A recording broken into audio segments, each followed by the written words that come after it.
예, 안녕하세요. 8월 28일 금요일 짱목과 말씀 수다의 시간입니다. 이제 얼마 있으면 이제 9월이 다가오게 되네요. 참 코로나로 인해서 또 장마로 인해서 산사태로 인해서 굉장히 어려움이 많았습니다. 우리가 의지할 분은 오직 예수님밖에 없음을 기억하고 말씀에 집중하는 계속 그런 우리 지체들이 되었으면 좋겠습니다. 하나님 말씀을 보도록 하겠습니다. 하나님 말씀은 사무엘하 23장 18절부터 23절의 말씀입니다. 다 같이 말씀을 읽겠습니다. 시작! 또 수리아의 아들 요압의 아우 아비새이니 그는 그 세 사람의 우두머리라. 그가 그의 창을 들어 300명을 죽이고 세 사람 중에 이름을 얻었으니 그는 세 사람 중에 가장 존귀한 자가 아니냐. 그가 그들의 우두머리가 되었으나 그러나 첫 세 사람에게는 미치지 못하였더라. 또 갑스엘 용사의 손자 여호야다의 아들 브나야이니 그는 용맹스러운 일을 행한 자라. 일찍이 모압 아리엘의 아들 둘을 죽였고 또 눈이 올 때에 구덩이에 내려가서 사자 한 마리를 쳐 죽였으며 또 장대한 애굽 사람을 죽였는데 그의 손에 창이 있어도 그가 막대기를 가지고 내려가 그 애굽 사람의 손에서 창을 빼앗아 그 창으로 그를 죽였더라. 여호야다의 아들 브나야가 이런 일을 행하였으므로 세 용사 중에 이름을 얻고 30명보다 존귀하나 그러나 세 사람에게는 미치지 못하였더라. 다윗이 그를 세워 시위대 대장을 삼았더라. 예, 어제와 오늘 말씀이 이제 다윗의 부하들의 이야기인데, 만약에 무슨 제가 설교를 한다면 부하들을 보니 다윗이 보이네요 라고 아마 정할 것 같습니다. 부하들의 이야기가 가득하고 결국 그 부하들을 만난 다윗이 어떤 사람인지를 알려주는 그런 내용의 말씀이라고 볼 수 있습니다. 어제도 이제 여러 가지 얘기를 했죠. 정리를 한번. 다윗의 용사들을 37명을 얘기했고, 그때 요압이 군대의 총사령관이었고, 세 용사가 결국 요셉 바사바, 엘르아살, 삼마, 또 30인 부대의 지휘관 세 용사가 아비새, 브나야, 아세하엘 라고 그렇게 이야기를 했었습니다. 그리고 3대 지휘관 중에 32목의 세 사람은 이제 엘하난, 우리야 등이었고, 이게 이제 30인 부대였다고 얘기했고요. 세 용사들의 이름과 업적들이 이제 쭉 나오고 있었는데, 아비새는 그 중에 요압의 동생으로 창으로 300명의 적들을 모두 쳐 죽인 3대 지휘관의 대표였습니다. 또 브나야도 많은 공을 세웠는데 모압의 두 장수를 쳐 죽였고, 눈 오는 날 구렁에 빠져있는 사자를 때려 죽이고 애굽의 거인을 막대기 하나로 달려들어가 그가 가진 창을 빼앗아 죽인 3대 지휘관 중에 가장 뛰어난 장수였다. 나중에 이제 다윗의 경호대장이 되는 사람이 브나야. 그리고 아사엘은 특별한 설명이 없는데 요압과 아비새의 동생이고 아브넬 장군을 추격하다가 전사했다라고 하는 사실을 우리가 이미 보았던 사람입니다. 그리고 이제 30명의 두목, 30부대의 명단이 24절부터 39절에 엘아난으로부터 우리아에까지 30명이 쭉 소개가 되고 있는 걸 볼 수가 있습니다. 이제 쭉 사람 이야기가 나오는데 그 중에 이제 경호대장 브나야에 대한 소개가 세밀하게 나와 있죠. 브나야가 다윗의 가장 신임받는 장군이었고 다윗의 마음을 가장 잘 아는 신하였고 끝까지 다윗 곁에 남은 이제 의리의 어떤 사나이였다라고 그렇게 생각할 수가 있습니다. 즉 가장 신임을 얻는 사람, 바로 이 사람이 이제 브나야였다 라고 하는 것을 이야기하고 있습니다. 세상에서 가장 어려운 게 뭘까?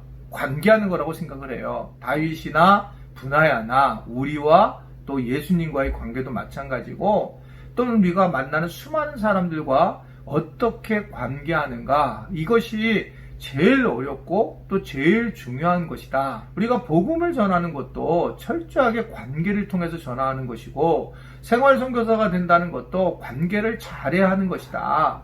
그래서 이제 교회가 계속적으로 대화 훈련도 시키고, 그리고 무슨 상담에 대한 거, 또 제 설교도 거의 대부분 이 복음을 만나고 난 다음에 어떻게 우리가 살아야 할지에 대한 그런 삶에 대한 이야기를 제가 많이 설교를 하고 있습니다. 저는 이게 맞다고 생각해요. 그냥 예수님에 대한 이야기로 끝마치는 게 아니라 예수님을 믿고 복음을 만난 사람들은 어떠한 신뢰와 신의를 얻고 살아가는가. 저도 어렸을 때는 이런 정말 삶을 몰랐습니다. 이렇게 관계하는 게 중요한지를 모르고 너무 어렵게 살았죠. 그래서 저는 아버님이 3살 때여이고 어머니가 홀어머니 과부가 5명의 자녀를 키우고 다 당시에 고등학교 이상을 키우고 저만 이제 대학에 오게 된 케이스가 되었는데 이게 결코 쉬운 일이 아니었어요. 서울에서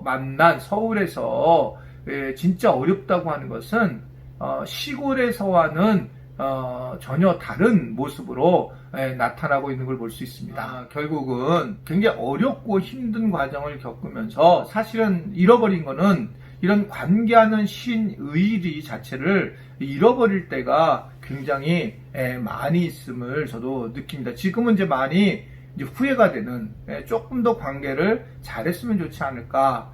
이제는 좀 그걸 알고 가능한 제가 함부로 관계하지 않으려고 하는 마음들이 가득 차 있습니다. 어떻든 이 브나야와 다윗의 이 신임이 있는 그런 모습이 참 아름다운 모습이고 참 귀한 모습이다라고 볼 수가 있습니다. 게다가 이 30인 부대의 구성원들을 보면 유다 지파뿐만 아니라 다른 지파의 사람들 그리고 이방인들이 많이 보이는 걸 보면서 다윗의 리더십이 참 넓게 잘 포용하고 있구나라는 생각을 하게 됩니다.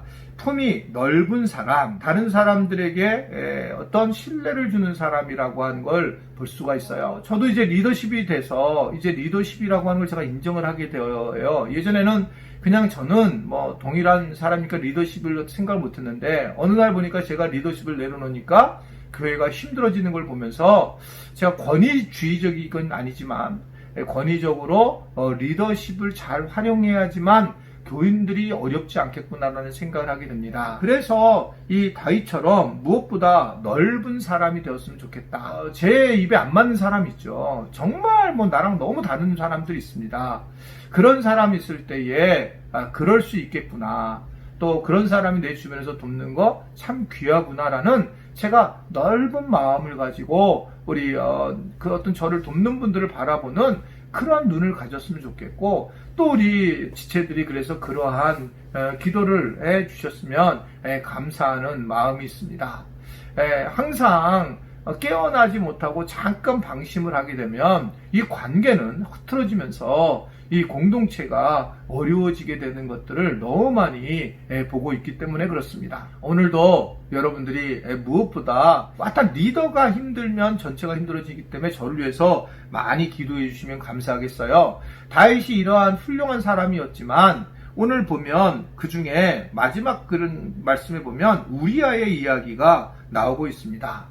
이 우리아는 상당히 훌륭한 지휘관이었다라는 걸 다시 보여지게 되고 결국 다윗의 그 가시 아픔이 오늘 성경에 나오고 있는 걸 볼 수가 있습니다. 다윗에게 얼마나 소중한 충실한 부하였는지 그 얘기를 하면서 결국 자신의 죄를 숨기기 위해서 죽인 비인간적인 모습을 보이고 있는데 어떻든 그럼에도 불구하고 그는 결국 이 다윗은 이로 인해서 굉장히 고통을 겪게 되죠. 따라서 우리가 알아야 될 것은 정말 한 사람의 이 다윗의 잘못으로 이 가정이 파괴가 되고 자기 가문도 파괴되고 게다가 한 사람이 죽을 수 있다라고 하는 것을 이야기를 하고 있습니다. 우리가 정말 조심해야 될 부분이라고 생각을 해요. 저는 다윗이 왜 이러한 일을 겪었는가 그 생각을 해보면 여유로울 때가 문제 있다라고 생각해요. 여유로울 때 자기가 바쁘고 힘들 때는 그냥 달려갔을 텐데 그리고 이 사역이 바쁠 때 문제가 없는데 좀 여유로우면 그냥 낮잠을 자고 여유로우면 결국은 이상한 생각을 하게 되고 이리저리 기웃거리다가 결국은 죄를 범하게 되고 더 나아가 죄는 죄를 낳기 때문에 사망을 낳는 일을 보게 됩니다. 마지막까지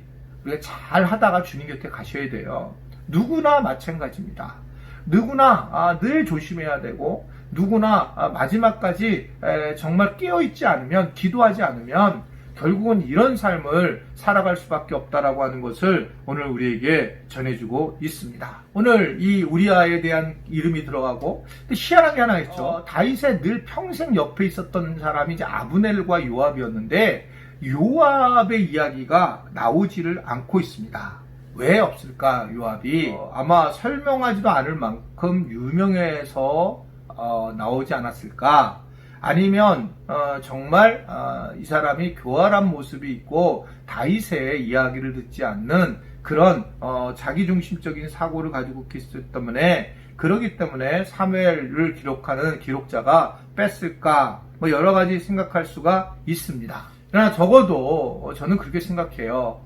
요압이 아무리 탁월하고 훌륭해도 공동체라고 하는 걸 깨는 것은 무조건 잘못이고, 이 지금 성경은 공동체 중심으로 기록되어 있기 때문에 요압이 그 부분에는 아주 탁월한 능력을 보였지만 결국 마지막에는 책에 기록되지 않는 모습을 이야기하고 있습니다. 한 개인이 탁월한 부분에 대해서는 얼마든지 인정할 수 있습니다. 그러나 이 공동체로 바라보는 거가 얼마나 중요한가를 생각을 해봐야 한다. 공동체성을 생각하지 않고서는 우리가 모든 문제를 해결할 수가 없습니다. 그래서 무엇보다 내가 이 공동체 안에 이렇게 행동을 취했을 때에 바른 것인지, 공동체에만 들어와 생각만 가져도 굉장히 건강하게 신앙생활을 할 수 있습니다.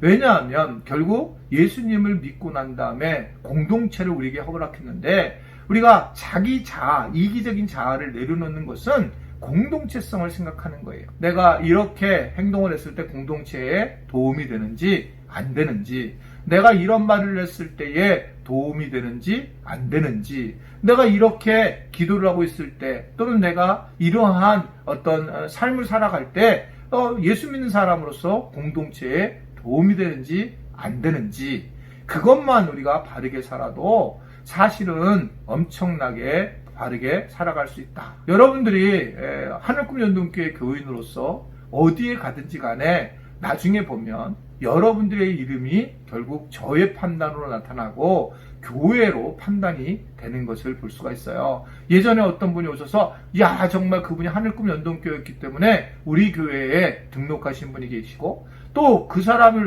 저보러 아니 이 교회 집사님이라고 하면서 속상해하면서 저분은 왜 교회를 다니게 하느냐고 그렇게 유리가게에 있는 분이 얘기했던 적도 있어요. 그러니까 참 우리가 잘 공동체를 생각하며 살아야 한다.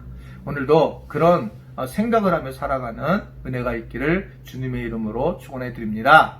기도하겠습니다. 하나님 아버지, 오늘도 주님의 이름을 가지고 우리가 세상에 나가서 나만을 바라보는 것이 아니라 공동체를 바라보게 하여 주옵시고, 하나님 또한 더 나아가서 관계를 잘 해나갈 수 있는 그런 성령의 은혜를 우리가 잊고 살아갈 수 있도록 은총을 베풀어 주옵소서.